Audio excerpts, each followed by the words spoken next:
விஜய் அவர் சுற்றுப்பயணத்தை அறிவிச்சிருக்கிறாரு. எல்லா சனிக்கிழமைகளையும் லிஸ்ட் கொடுத்துட்டாரு டிசம்பர் வரைக்கும் எங்கெங்க போறேன்னு. என்ன சார் வாரம் போறாரு? வெள்ளிக்கிழமை போட்டு படத்தை இன்ட்ரோடியூஸ் பண்ணிட்டா சனி ஞாயிறு 2 நாள் லீவு வசூல் பார்க்கலாங்கிறதா அதே ஸ்டண்ட்டை அரசியலே ஒரு கடவுள். அன்புமணி அவர்கள் அமைதியாயிட்டாரு. ராமதாஸ் அவர்களும் ஒரு சர்ச்சையில சிக்கிட்டாரு. என்ன சார் இப்போ செங்கோட்டையன் நியூஸ் முடிஞ்ச உடனே அன்புமணி ராமதாஸ் இணைப்பு வரும், அதுக்காக தயாரா இருக்கும். நயினார் நாகேந்திரன் டிடிவி இவங்க 2 பேருக்கு இடையில ஒரே பேட்டி ஒரே போர் சண்டையா இருக்கு. டிடிவி தினகரனே அனுப்புற அளவுக்கு நயினார் நாகேந்திரன் வந்து சக்தி வாய்ந்தவங்க காட்டி 2 பேரும் ஒரு நாடகம் நடத்துறாங்க. இந்த 2026 தேர்தல் எப்படி போகும் சார்? நேர்மையாக நடப்பதற்கு வாய்ப்புகள் மிக அதிகமாக இருக்கு. பாஜக படுற அவசிய பார்த்தா தெரியும்.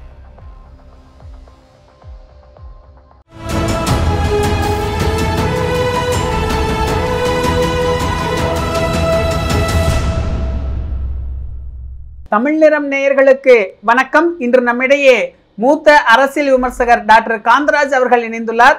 சார் வணக்கம் சார்.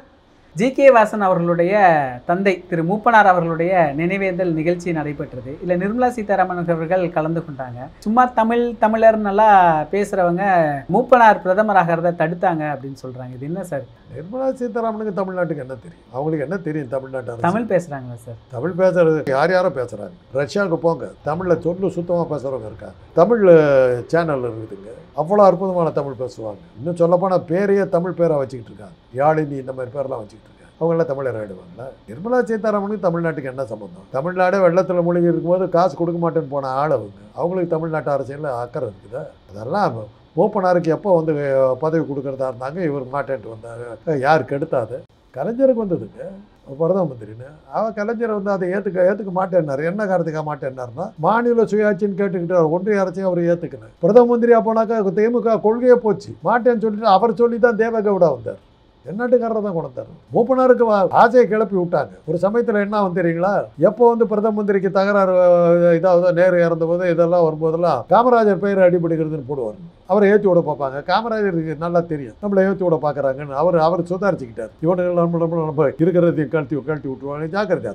அது மாதிரி தான் மூப்பனார். அவருக்கு அந்த ஆஃபர் வந்துருந்தாக்கா அவருக்கு தெரியும். அவர் காங்கிரஸை எதிர்த்து தாங்க கட்சியை ஆரம்பிச்சார். தமிழ் மாநில காங்கிரஸையும் அவர் ஆரம்பிச்சதே வந்து ஜெயலலிதா கூட கூட்டு வைக்கிறாங்கிறதுக்காக தானே ஒரு தமிழ் மாநில காங்கிரஸையும் ஆரம்பிச்சார். இன்னைக்கு அவங்க வந்து அதே பாஜக கூட போய் கூட்டணியில் சேர்ந்துருக்காங்கிறது வேற விஷயம். எதுக்காக ஆரம்பிக்கப்பட்டது அந்த கட்சி போயிடுச்சு. இதெல்லாம் வந்து நிர்மலா சீதாராமன் உன்னை எதிர்த்து தான் அவர் வந்து தமிழ் மாநில காங்கிரஸை ஆரம்பித்தார். அப்படி இருக்கும்போது உனக்கு தமிழ்நாட்டு அரசியலும் உனக்கு நீ தமிழ்நாட்டுக்காரின்னு சொல்கிறதுல அர்த்தமே இல்லை. பேரில் வேணால் இல்லை இந்த சீதாராமன்றதுனால நிர்மலா ஒருவேளை தமிழ்நாட்டுக்காரரான்னு சந்தேகம் வருது. நிர்மலாங்கிறது பேர் நிர்மலா தேஷ்பாண்டேன்லாம் இருக்காங்க. அது வந்து அகில இந்திய பேர். அதை வச்சுக்கிட்டு அவங்கள தமிழர்னு சொல்கிறேன். சீதாராமன் முடியறதுனால தான் ஒருவேளை தமிழாக இருக்குமோன்னு நம்ம சந்தேகப்படுறோம். சீதாராமன் முடிச்சிருந்தா அது போச்சு. ஜி.கே. வாசன் அவர்கள் நீங்க முன்னாடியே சொல்லியிருந்தீங்க, மூப்பனார் அவர்கள் பாஜகவை எதிர்த்து தான் அந்த கட்சியை ஆரம்பிச்சாரு. அவருடைய செயல்பாடெல்லாம் பார்த்தா பாஜகவோட கொள்கை பரப்பு செயலாளர் மாதிரி ஆயிட்டாரு சார். அது இன்னைக்கு இருக்கிற சூழ்நிலையில் அவர் அரசியல் அவரை பார்க்குற அப்பா நடத்துகிற அரசியலில் மகன் நடத்தணுங்கிற அவசியம் இல்லைங்க.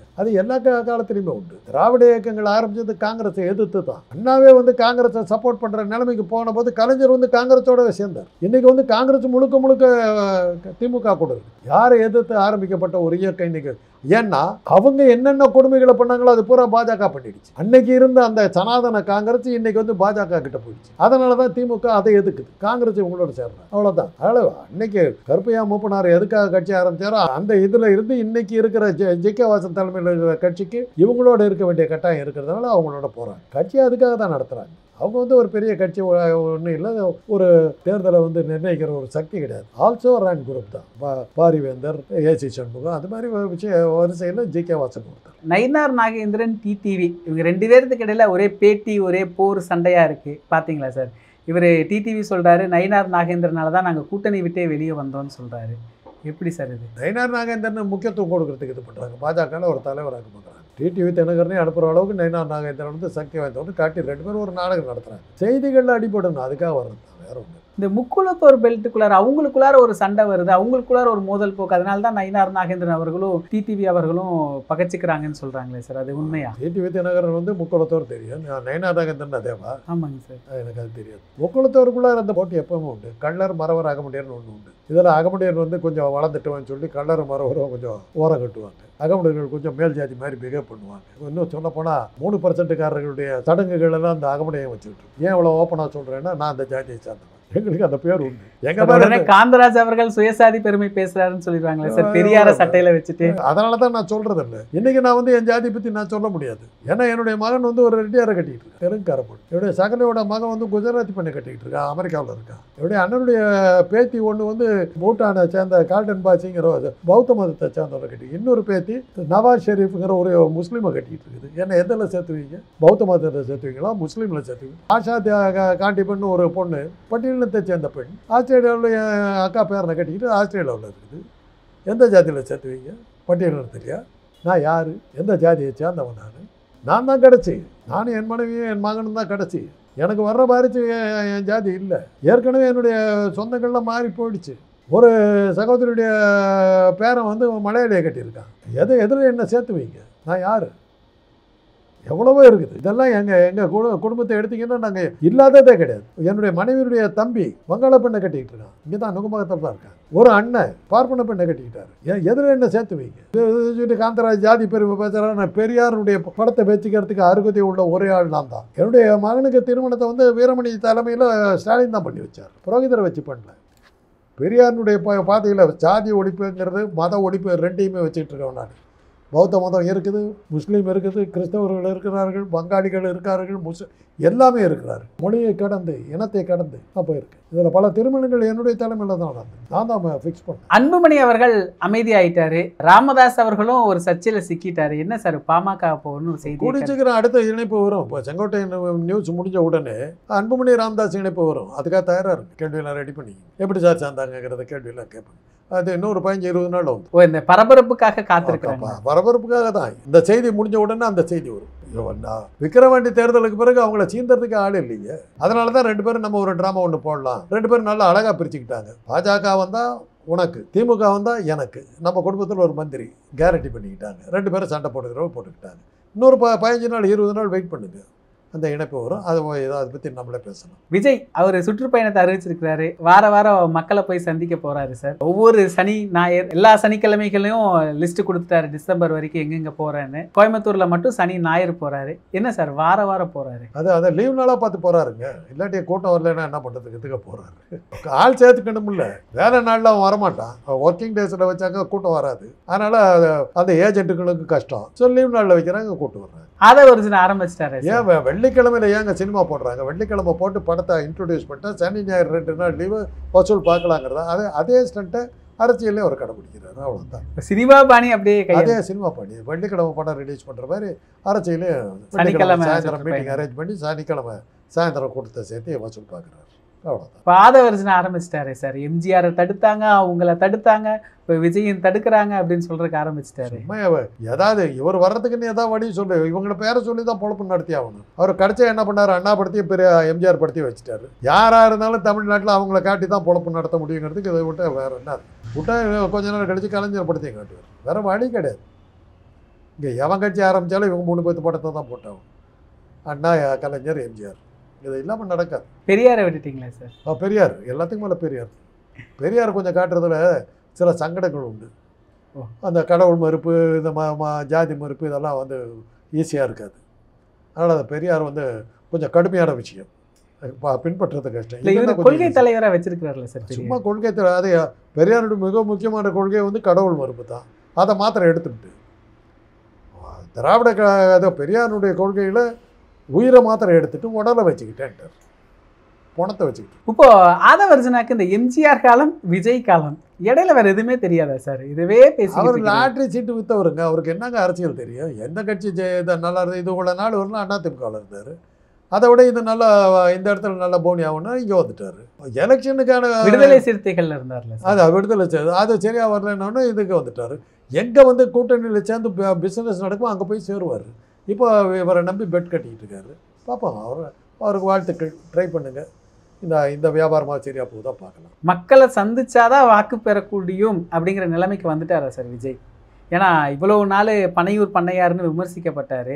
இப்போ இன்னைக்கு சுற்றுப்பயணத்துக்கு வந்துட்டாரு. பாஜகவே வந்துருச்சு, மக்களை சந்திச்சாதான் ஆகணுங்கிற நிலைமைக்கு எலெக்ஷன் கமிஷனு, அமலாக்கத்துறை, சில நீதிபதி இவ்வளவும் கையில் வச்சுக்கிட்டு அட்டகாசம் பண்ணிட்டு இருந்த பாஜக இன்னைக்கு அலறி பிடிச்சிக்கிட்டு மக்களை சந்திக்க வேண்டிய கட்டாயத்துக்கு ஆளாயிருதுன்னு அப்புறம் விஜயெல்லாம் ஏமாத்துறான். ஆடி காத்துல அம்மி குழவையெல்லாம் காத்துல பறக்குதுங்க போது இவங்கெல்லாம் என்ன? சீமான் மட்டும் தனிச்சு நிக்கிறதா எடுத்துக்கலாமா சார்? ஏன்னா அவர் அவரை ஒருத்தர் பத்தி பிரச்சனை இல்லைங்க. அவரை பொறுத்தவரை நிக்கிறேன்னு கணக்கு காட்டிடுவாரு. அவரை பத்தி டெபாசிட் பண்ண அவர் கவலைப்படுறாரு. அவர் ஒரு தியாகி. டெபாசிட் கூட வேணாம்னு சொல்லிட்டு போறவர் மக்களுக்காக அதை தியாகம். அவர் ஏதோ ஒரு விஷயத்துக்காக வச்சுக்கிட்டு இருக்காரு. என்ன அவர் பின்னாடி நின்றவங்களாம் எதுக்காக நின்னாங்க? ஒரு சினிமா டைரக்டர் நாளைக்கு சினிமா எடுத்தால் நமக்கு சான்ஸ் கிடைக்குங்கிற ஒரு கூட்டம் தான் அவர் பின்னாடி நின்றுக்கிட்டு இருந்தது. இந்த விஜய் வந்ததுக்கப்புறம் அவர் பெரிய ப்ரொடியூசர், நிஜமாகவே படம் எடுக்கிறவர். இவர் ஒரு படம் தான் எடுத்திருக்காரு, அவங்க 100 படம் எடுத்திருக்காரு. அதனால் அங்கே போயிட்ட பரவாயில்ல, பல பேர் அங்கே போயிட்டாங்க. அவரை பொறுத்தவரை அவரை கை விட்டாங்க. இன்றைக்கி பாஜக அவங்கள ஒன்றும் சீமானையெல்லாம் கவனிக்கிற மாதிரி தெரியல. பாவம் அவருக்கு. நம்ம தைரியமாக இருக்க, வேறு ஏதாவது பிஸ்னஸ் கிடைக்கும் வரும் பார்க்கலாம். இதுவுமே ஒரு பாஜக திருவிளையாடல் தானே சார், விஜய் சீமான்? ஏன்னா நீங்கள் நெடுங்காலமாக சொல்லிக்கிட்டு இருக்கிறீங்க விஜயும் உண்மையாகிட்டு இருக்குதா இல்லையா?